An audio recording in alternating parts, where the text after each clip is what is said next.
Hello, and welcome to another episode of Cranberry Scoop TV. I'm your host, Kelly, and today we have plenty of exciting updates and events to share from the Dennis Center for Active Living. Let's dive right in. First, we are thrilled to celebrate National Senior Center Month this September. Our center is powered by the dedication of our incredible volunteers, and this month we're giving them the spotlight. Speaking of which, we're excited to recognize Barbara Mullen as the Decal Volunteer of the Month for August. Barbara's kindness and willingness to step in whenever needed at the front desk have made a big impact, and we're so grateful for her contributions. In other news, October 1st marks the International Day of Older Persons. We'll be honoring this day with a special event at Decal. So keep your calendars open for more details. We love celebrating the rich lives and contributions of our older adults. Our Community Health and Wellness International Open House is just around the corner on October 22nd from 10 a.m. to 2 p.m. The theme this year is Wellness Around the World, and we are delighted to have Dr. Siddhartha, Medical Doctor, MPH, as our guest speaker. Dr. Chief Health Equity and Wellness Officer at Cape Cod Healthcare will be sharing insights from his new book, All My Secrets, which you can also check out from the Decal Library. This event will include health screenings, exhibitor tables, and a variety of wellness activities such as dance, exercise, nutrition, massage, and meditation. And now, I'm excited to introduce our special guest for today's episode, Dr. Siddhartha, who will be discussing the importance of nutrition-based practices for health and wellness.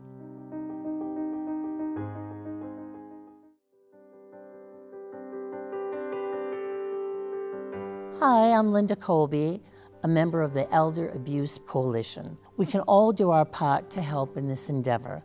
You may reach us at the number below. Please call us for any information. Okay, everybody, welcome back. We have a very special guest today, Dr. Siddhartha. Welcome, and thank you for joining us. Thank you, Kelly. I'm happy to be here. Yes, so I really want to start from the beginning, and I want you to tell us a little bit about who you are and this wonderful journey you've been on. Yeah, so thank you for Yes. having me here. I originally am from India. So I born and grew up in India, did my medical school there, Yeah. and then came over to the US for training further. What they call as a residency training Yep. in internal medicine. So that's what brought me here to do it in New York. So you were thinking, I'm going to be a medical doctor. Correct. That you came on over to New York, and that was the plan. Absolutely. All right. And after the training, came to the Cape in 2002. That is Okay. 22 years ago. I know. Well, time's flying. I don't know what's going on. So yeah, that's been the start of my career here on the Cape. Okay. In the primary care side of things, internal medicine, and during right from that time, I had the idea of this food is medicine approach. Yeah. We're applying changes in food, meal plans, and how it impacts our health, and that's been a journey where I had learned a lot from the patients, going through these kind of changes. Now, was food a big part of your life growing up, or did you notice that you started becoming really interested in food when you got to the US and you noticed it might be a little different than it was at home, or? No, food has been part of Yeah. my life right from the get-go. There's definitely differences in the types Yep. of foods and how it's prepared, and spices, for example, Yep. and herbs and all of that. But food has been always an important piece, and the application of food as medicine has been it took off more so after finishing my MD training, after coming to the Cape and applying it in practice and seeing how the patients are improving on that. That just reinforces, it's like a positive loop, reinforcement to do more of that. Yeah. And then just share that knowledge with them so that they are utilizing it, applying it, and benefiting from it. What did you start coming up with? What did you start noticing during this time? You were starting to put together that your patients they might be eating a certain way, Yeah. and they were feeling certain ways. Yes. So basically, yeah, looking at, the common things we see in the practice, right? When I did my MD, that kind of gave me an understanding of how the body mechanics, everything works. Some of what we call as a long-term diseases. That is, common things like arthritis, diabetes, high blood pressure, heart disease, cancer, Alzheimer's, dementia, memory loss. These are grouped under this long-term disease category. And when most of the patients we saw in the practice had one of these illnesses or more than one of these illnesses, right? So it's a very common issue that is seen on the Cape. And once we take an inventory of noticing patients who are doing certain things, changes in their eating, and based on that, I was beginning to see that some individuals were doing better than others. And then in some individuals, when they started to make a change, their numbers improved, their pain becomes, their discomfort becomes comfort, their ability to move is better and more stable and grounded with less risk for falling. They are able to control their diabetes, high blood pressure, reduce or prevent their heart attacks. And so just, applying, seeing observation and learning from the patterns. And then the scientific research, going back and verifying the scientific research, that's the published data to make sure that everything ties up. And it did.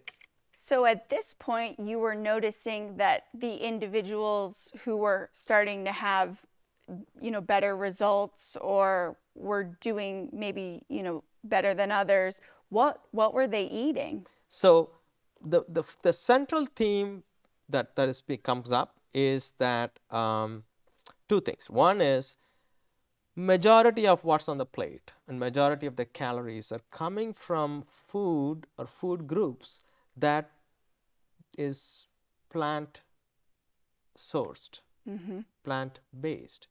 What does it mean? It is just what grows in the soil, right? Whether it is vegetables, fruits, beans, wheat, oats, rice, whatever that is. From the earth. From the earth, right? If that's majority of the calories, whether they need the protein, whether they need healthy fats, whether they need healthy carbohydrates, that comes from the earth directly. And of course, they are not everybody's growing it, but they're purchasing it in the store. That makes a big difference. And the second piece is not overeating it, not overeating calories, not too much food that is uncomfortably full. Right. So two things. So not manufactured, so maybe not processed, and not the mentality of just because I'm having a salad, I can eat, something this big maybe. Yeah, I mean, generally when somebody eats, yeah, so yeah, you nailed it. So one is not processed food, so whole food, we call it whole food, right? Unprocessed, not chemicals in it, not processing done. So that's one thing, that's like fresh produce. Number two is the plant-based source. So whether it's a vegetable, fruit, beans, lentils, legumes, grains like oats, wheat, whole grains, right, and then a little bit of nuts and seeds. This package, these 5 food groups, brings about everything one needs in a way that it helps improve their health. Even after setting up in a pathway of having an illness, like somebody has diabetes, somebody has had a heart attack or arthritis with discomfort, even after that, they are able to control it better with adding these food from these 5 food groups more so. Right. I think over the years in my dieting, you go out or you're thinking like I'm going to order a salad or something healthy, then you actually look and you realize maybe not all the times is it what you think. So I think that is a good point that you are making of the portion and actually what is in that dish Mix. itself, In the you mix know, itself. because you may be having good intentions of, oh, I think I'm getting something good, and then you look at it and it actually may not be what you think. So what so you were noticing these trends with your patients, that these earth-based, plant-based ingredients, smaller portions, non-processed, and so then where did your journey take you with that? Yeah, so I started to see improvements in individuals. You know, when you're seeing patients on a daily basis over the course of a year, that is, you can impact, you can share the knowledge and impact maybe you know hundreds of patients. But I always wanted to make a bigger impact. How do we impact at a county level? How do we impact at the state level, right? At a population level. So that took me to going into studying population public health. And that's why I went on to do the Masters in Public Health in Nutrition, specifically at the UMass Amherst School of Public Health and Department of Nutrition, and to kind of understand, okay, this happens on one-on-one when I'm seeing a patient, but how do you take that to the larger population? So that really helped to understand at a larger scale, how do you make these changes? How do you share this information out there? I have learned a lot from the patients that I've treated, and I'm so grateful for that. And I've been wanting to share this. So I've been doing more of community events to share this kind of information. Published a book also on that to kind of get the message out there so that people understand this is doable. It's not something I don't have. I can do it, right? And everybody can make Right. a You're little not change. telling people they need to go out and grow their own garden right now, and No, that's all they can eat. You're just, you're giving sensible advice. Now, I wanted to touch on two things. First, your book. So I want to talk about that. So first, tell me about this book that you've written. Yes. So the idea is to share what from the experiences of former patients. So the stories in the book is based on 9 of my former patients, and Yes. of course names have been changed to fictitious names, but the story is weaved into a plot, in a way, just kind of like a fiction, but along the way it's a conversation, it's a dialogue. So the idea is to simplify the complex inner workings of the body and connecting it with how food can make a big difference in changing the inner biology in a way that the person is now transformed into having a body where they feel comfortable, there's without pain. They feel that their diseases can be controlled well, and they can live out the life fully and aging well. Right. As all of that being Right. part of the goal there. Right. Eat better, feel better. Eat better, feel better. So Yeah. this book is a great way for people, if you're, on the fence about what we're talking about, these are some great stories for you to read to kind of see firsthand of kind of what we're talking about here today. And then I wanted to kind of backtrack a little bit to, you spoke about going to UMass Amherst to study public health and nutrition.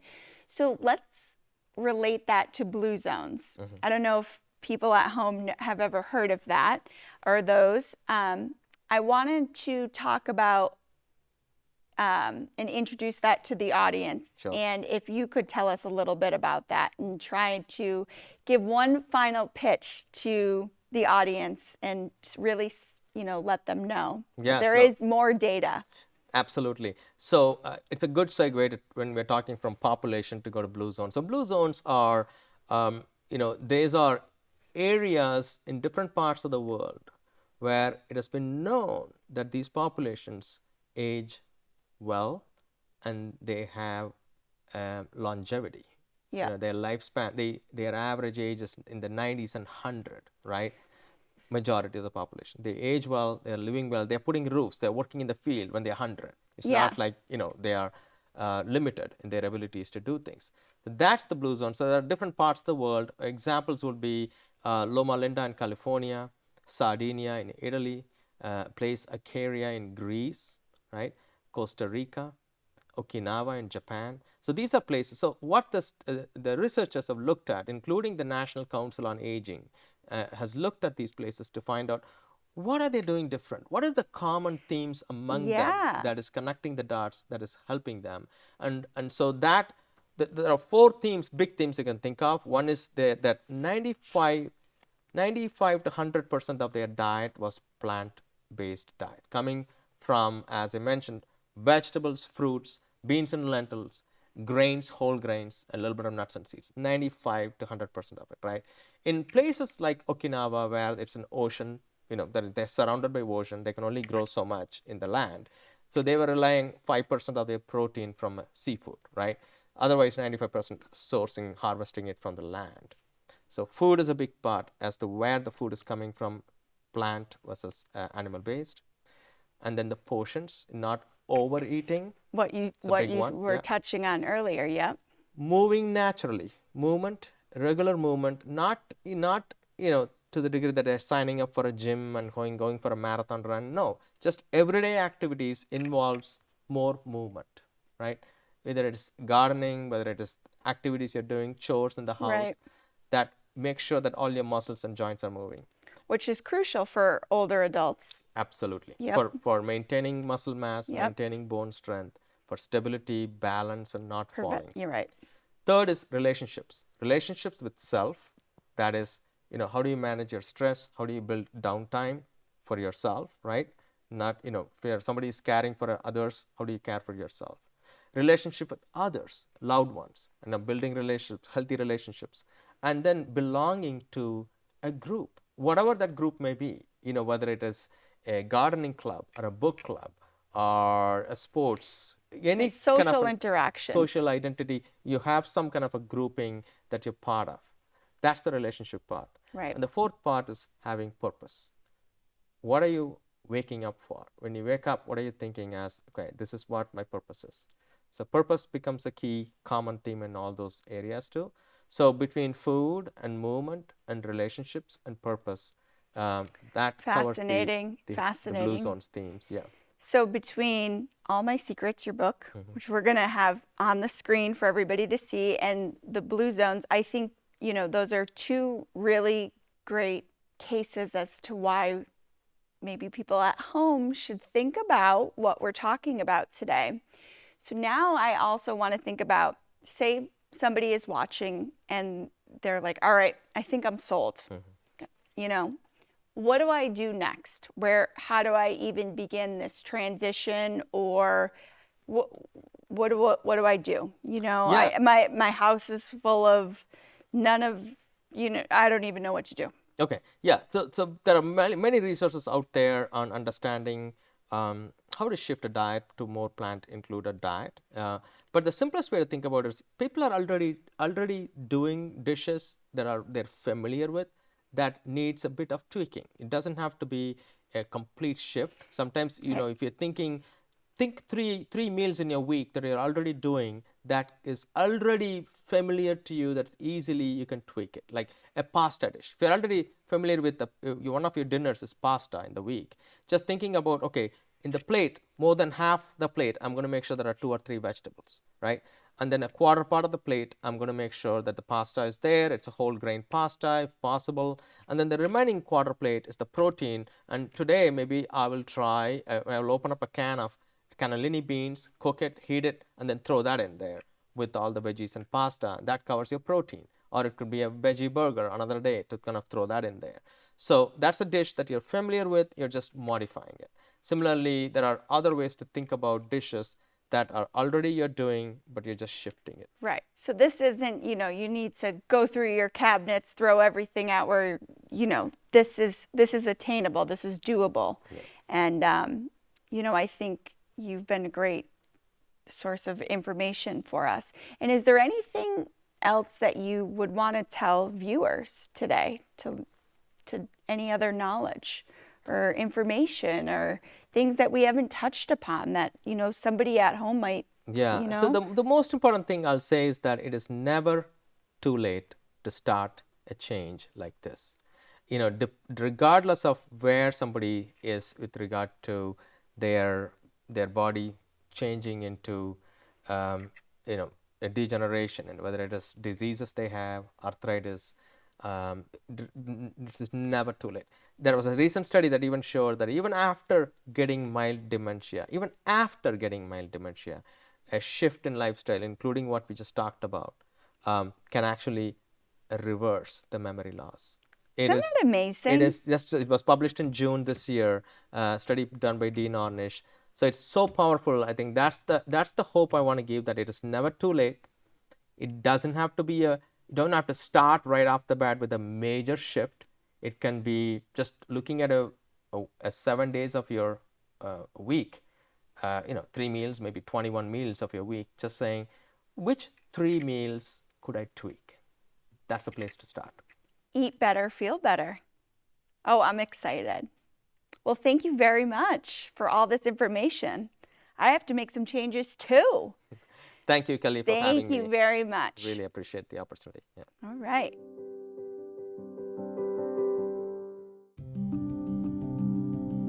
I'm Annie Catalano, victim advocate with the Yarmouth Police Department. In 2020 alone, there were more than 100 incidents of abuse, fraud, or neglect reported by someone over the age of 60.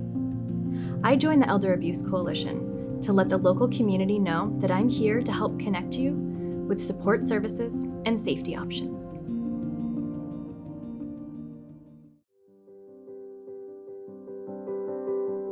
A special thank you to Dr. Siddhartha for those insightful tips. We're looking forward to his presentation at the upcoming open house on October 22nd. Speaking of wellness, the Friday Multicultural Gap program is accepting new participants. This program focuses on social engagement through culture, music, nutrition, and movement, making Fridays at DeKalb a vibrant and enriching experience for all involved. Whether you're a caregiver looking for a break or know someone who could benefit, our Destination Respite programs are here to support you. And for those of you who may need a break to run errands, attend appointments, or simply take a break for some time for yourself, our Destination Respite program is also available in Barnstable and Yarmouth. This program provides social engagement for loved ones living with dementia while you take care of your own needs. Reach out to us for more information. Now, let's move on to our Vets and Friends group. We're excited to announce the Vets and Friends annual picnic, rescheduled for September 19th at Johnny Kelly Park. And in October, we'll be celebrating Oktoberfest at DeKalb. If you haven't already, this is the perfect time to get involved with our group. Whether you're a veteran, a family member, or a friend, we're always welcoming new members. Our outreach services continue to be a vital part of the community. We offer a range of support, including the PEARLS program, which stands for Program to Encourage Active Rewarding Lives. This is a no-cost, in-home, and center-based coaching programs, which helps individuals manage their lives better to find solutions to problems that cause them to feel down, discouraged, or overwhelmed. To learn more, be sure to contact our outreach coordinator, Julie Benoit. In addition, as we approach the colder months, it's important to stay prepared. Fuel assistance renewal forms will be arriving soon. If you need help with your paperwork or have questions about fuel assistance, don't hesitate to reach out to our outreach team. They're here to ensure you stay warm and well supported this winter. As we focus on health and wellness, let's not forget the importance of self-care. Simple practices like daily movement, mindful eating, and restful sleep can make a big difference in your well-being. Whether it's taking a short walk, enjoying a healthy meal, or making time for relaxation, these small steps add up to a healthier and happier you. For those interested in health and wellness, we're excited to introduce a new Reiki class led by Tara Crowley. This class, which takes place every Thursday at 10 a.m., focuses on energy, healing, and mindfulness, helping participants maintain overall wellness and self-care as they continue their journey into their senior years. Don't forget about our free professional hearing services offered on the second Thursday of each month. If you need diagnostics or repairs, Sean Woodby, our hearing instrument specialist, is here to help. Schedule an appointment to ensure your hearing health is in tip-top shape. As we transition into fall, we're also bringing back some of our favorite activities. Our ballroom dance parties are a hit, with sessions happening twice a month, featuring different dance styles like waltz, rumba, and swing. These events are open to everyone, whether you're a beginner or a seasoned pro. For those who love a good puzzle, don't miss out on our Halloween-themed word search and our recipe for pumpkin whoopie pies. These seasonal treats are perfect for enjoying the cozy autumn months, and the word search is a fun way to keep your mind sharp. Now, be sure to check out the latest Caregiver Corner article, where I share a personal story about my grandmother's experience with a TIA or mini stroke. The article provides important information on recognizing the signs of a stroke and how quick action can make all the difference. Remember to stay active and engaged with our ongoing programs here at DeKalb. From Zumba Gold classes every Friday to our ballroom dance parties, there's something for everyone. And don't forget to mark your calendars for our special events like the Birthday Party Bash on September 18th and October 16th. We also want to remind everyone about our grocery shopping bus schedule.